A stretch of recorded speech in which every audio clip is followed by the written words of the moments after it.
اے کہ تو خود ہے شباب زندگی، تیرا جلوہ آفتاب زندگی، یہ زمین تجھ سے ہی سرفراز ہے، آسمان کو تیرے در پر ناز ہے، تجھ سے تابندہ ہے یہ عالم تمام، ترک و تاجے کو عرب تیرے غلام، ذات تیری افتخار کائنات، فقر ہے تیرا بہار کائنات، تو نے روشن کی ہے شمع زندگی، تو نے بندوں کو سکھائی خواجگی، تھے یہ سارے پیکران آب و گل، بے تیری نابود بندی سے خجل، تیرے دم سے آگ کا پردہ اٹھا، خاک کے تودوں سے آدم بن گئے، ذرہ سورج کے مقابل آ گیا، یعنی اپنے زور سے واقف ہوا، تیرے رخ پر جب پڑی میری نظر تو ہوا ماں باپ سے محبوب تر، میرے دل میں آگ پھونکی عشق نے اور بڑھ کے خوش ہوں اس کے سوز سے، نالائے مثل نے ہے اب سامان دل، ہے یہ شمع خانہ ویران دل،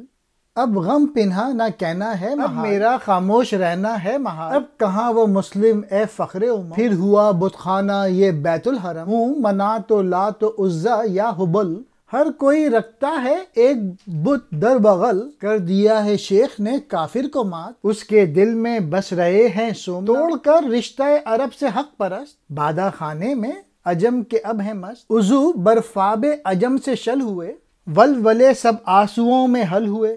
موت سے ڈرتا ہے کافر کی دل ہے واماندہ مسافر کی طرح، اب وہ ذوق مرگ جینے میں نہیں، قلب زندہ اس کے سینے میں نہیں، نام کے چارہ گروہوں سے اس کی لاش چھین لایا ہوں میں اب اے حق شناس، آج تک میں نے جہاں تک ہو سکا اس کو سمجھائے رموز مصطفیٰ، مردے کو دی آب حیوان کی خبر،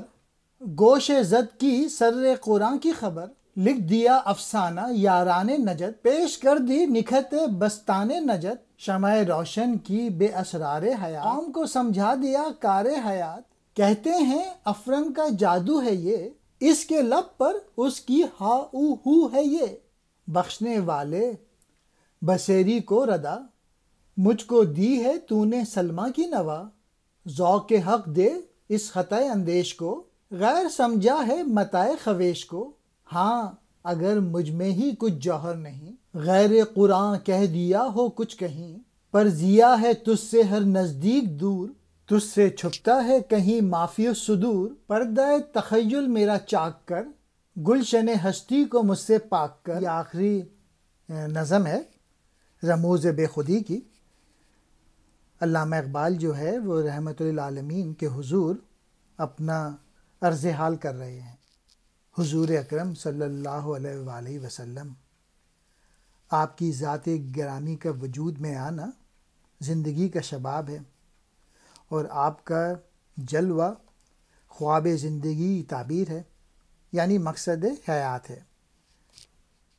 حضور صلی اللہ علیہ وآلہ وسلم اس کائنات کو آپ کی بارگاہ کے وجہ سے قدر و منزلت حاصل ہوئی، اور آسمان آپ کی بارگاہ کو چومنے کے باعث بلندی پہ گیا، گویا زمین سے آسمان تک پوری کائنات کو جو بھی عظمت ملی ہے وہ آپ ہی کے وجود کے طفیل ہے۔ یہ پوری کائنات آپ صلی اللہ علیہ وآلہ وسلم کے مبارک چہرے کے نور سے منور ہے، اور عرب یعنی تمام اہل دنیا آپ کے غلام ہیں، آپ ہی کے طفیل اس کائنات کا مرتبہ بلند ہے، آپ کا فقر اس کائنات کا سرمایہ ہے۔ آپ صلی اللہ علیہ وآلہ وسلم نے دنیا میں زندگی کی شمع روشن کی، اور غلاموں کو آپ نے آقائی سکھائی۔ حضور صلی اللہ علیہ وآلہ وسلم آپ کے بغیر اس کائنات کے تمام موجودات اپنی مفلسی اور کنگالی پر شرمسار تھے، یعنی آپ کا وجود مبارک ہی دنیا کی سب سے بڑی دولت ہے۔ حضور آپ کے مبارک سانس نے مٹی کے اندر عشق کی آگ لگائی تو اس نے خاک کے ڈھیروں کو آدم بنا دیا، یعنی آپ سے پہلے انسان صرف مٹی کا پتلا تھے، آپ نے اس میں جذبہ عشق پیدا کر کے اسے صحیح معنوں میں انسان بنایا، لہٰذا اس جذبے کی بدولت معمولی انسان میں وہ قوت پیدا ہو گئی کہ وہ سورج اور چاند کے دامن گیر ہو گئے، یعنی اس ذرے کو اپنی قوت کا پتہ چلا۔ جب سے میری نظر آپ صلی اللہ علیہ وآلہ وسلم کے مبارک چہرے پر پڑی، آپ مجھے ماں باپ سے بھی زیادہ محبوب تر ہو گئے۔ ایک حدیث ہے،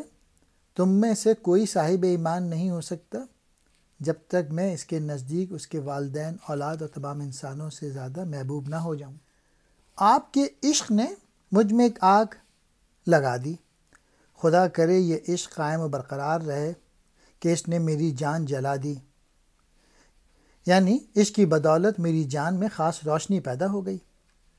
بانسری کی طرح ایک نالہ ہی میرے ساز و سامان ہے، اور وہی نالہ میرے ویراں گھر کا چراغ ہے۔ نالہ انتہائی عشق کی علامت ہے، گویا اس کی بدولت علامہ اقبال کا دل روشن ہے۔ اپنے پوشیدہ غم کے بارے میں کچھ عرض نہ کرنا مشکل امر ہے، شراب کو صراحی میں چھپا کے رکھنا مشکل ہے۔ پوشیدہ غم کیا ہے، اس کا اگلے شعروں میں ذکر کیا ہے۔ آج کا مسلمان حضور نبی کریم صلی اللہ علیہ وآلہ وسلم کی حقیقت سے بیگانہ ہو گیا ہے، اس میں وہ عشق نہیں رہا، چنانچہ یہ کعبہ ایک مرتبہ پھر بت خانہ بن گیا۔ ہر کسی نے لات و منات اور عزا و حبل میں سے کوئی نہ کوئی بت اپنے بغل میں چھپا رکھے ہیں۔ کعبہ اسلام سے پہلے ان بڑے بڑے بتوں کا گھر تھا۔ مراد یہ ہے کہ آج کے مسلمان صحیح اسلام اور عشق نبی سے اپنا تعلق توڑ لیا، اور مختلف قسم کی صورتوں یا بتوں، مثلاً رنگ و نسل، ذات پات، فرقہ پرستی وغیرہ کو ایمان بنا رکھا ہے۔ ہمارا شیخ یعنی ملا مذہبی رہنما برہمن سے کہیں زیادہ کافر ہے، اس لیے کہ اس کے سر کے اندر سومنات ہیں۔ ان ملاؤں ہی نے فرقہ بندی کی لعنت کو عروج دے کر اسلام کو پارا پارا کر دیا۔ یعنی کافر تو جد و جہد عمل میں مصروف ہیں، اور ملا خدا کی راہ میں فساد پیدا کر رہا ہے۔ اس ملا نے عرب سے اپنی ہستی کا اسباب اٹھا لیا اور عجم کے نام نہاد تصوف کو اپنا اوڑھنا بچھونا بنا رکھا ہے۔ عجم یعنی اجمی تصوف کے یخ پانی سے اس کے اعضاء شل ہو کر رہ گئے، جبکہ اس کی شراب اس کے آنسوؤں سے بھی زیادہ سرد ہے۔ اس کا نام نہاد تصوف نے مسلمانوں میں جد و جہد کے جذبوں کو ختم کر دیا، اور ان کے آنسو بھی عشق کی گرمی سے خالی رہیں۔ اور آج کا مسلمان کافر کی طرح موت سے خوفزدہ رہتا ہے، اس کا سینہ ایک بیدار دل سے محروم ہے۔ اس کی تمام تر توجہ عشق خدا اور رسول کی طرف ہوتی تھی، جبکہ آج کے مسلمان میں جذبہ نہیں ہے۔ میں یعنی علامہ اقبال اس مردہ دل مسلمان کی نعش طبیبوں کے یہاں سے اٹھا کے اب حضور مصطفیٰ نبی کریم کی بارگاہ اقدس میں لایا ہوں۔ وہاں میں نے عرض کیا یہ تو مر چکا ہے، میں نے اسے آب حیات کی بات بتائی اور قرآن کریم کے رازوں میں سے ایک راز بتایا۔ اس میں عشق حقیقی کے جذبے ختم ہو چکے ہیں اور وہ ایک مردہ دل مسلمان بن گیا ہے۔ میں نے اپنی شاعری کے ذریعے اس میں یہ جذبہ پیدا کیے جو بقائے دوام کا باعث بنتے ہیں، یعنی قرآن کریم کی تعلیمات پر عمل پیرا ہونے کا پیغام دیا۔ میں نے اسے نجد کے دوستوں کی داستان سنائی اور نجد کے باغ میں سے اس کے لیے خوشبو لایا ہوں۔ میں نے محفل ملت کو اپنے نغمے یعنی شاعری کی شمع سے روشن کیا اور قوم کو رمز حیات سکھائی۔ اپنی شاعری کے ذریعے میں نے قوم کو حقیقی زندگی گزارنے کا ڈھنگ بتایا۔ اس قوم نے میرے یعنی اقبال کے متعلق یہ کہا کہ یہ شخص تو ہم پر فرنگ کا جادو منتر پھونک رہا ہے، اور اس کا یہ سارا شور و غوغا فرنگ کے باجے سے ہے۔ یعنی علامہ اقبال ہمیں انگریزوں کی طرف کھینچ رہا ہے، اس کی باتوں یا پیغام میں فرنگی سوچ کار فرمائے۔ حضور صلی اللہ علیہ وآلہ وسلم آپ نے بصیری کو چادر عطا فرمائی تھی، اور مجھے بربط سلمہ عطا فرمایا ہے، یعنی مجھے شاعری میں فکر صالح سے نوازا ہے۔ اس یعنی علامہ اقبال غلط اندیش کو ذوق حق یا سچ بات کہنے کے ذوق سے نوازیے، کیونکہ یہ علامہ اقبال تو اپنی متاح ہی سے ناواقف ہے۔ اگر میرا دل ایک ایسا آئینہ ہے جو اپنے جوہر اور چمک سے محروم ہے، یعنی دنیاوی آلودگیوں میں کھویا ہوا ہے، اور اگر میری گفتار یعنی میرے کلام میں قرآن کریم سے ہٹ کر کوئی اور موضوع پوشیدہ ہے، تو اے ذات گرامی کہ آپ کا نور مبارک زمانوں اور جہانوں یعنی پوری کائنات کے لیے صبح، اور آپ کی چشم مبارک سینے کے رازوں کو دیکھنے والی ہے۔ آپ میرے افکار کے ناموں کا پردہ چاک کر ڈالیے، اور اس کیاری یعنی دنیا کو میرے کاٹے یعنی میرے اس قسم کے وجود سے پاک فرما دیجیے۔ یعنی میں نے قرآن کریم سے ہٹ کر کوئی بات کی ہے تو مجھے مٹا ڈالیے۔ خواجگی کہتے ہیں آقائی آقا ہونا، آموختی آپ نے سکھائی۔ بصیری مشہور شاعر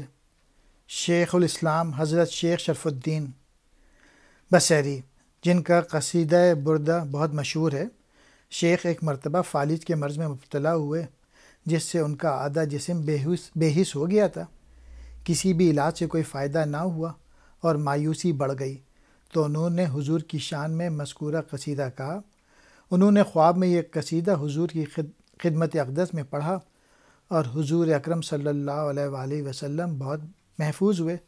حضور صلی اللہ علیہ وآلہ وسلم نے اپنے دست مبارک ان کے جسم پر پھیرا، اور ساتھ ایک یمنی چادر کے عطیے سے سرفراز کیا۔ صبح جب بصیری پیدا ہوئے تو وہ مکمل صحتیاب تھے۔ خط اندیش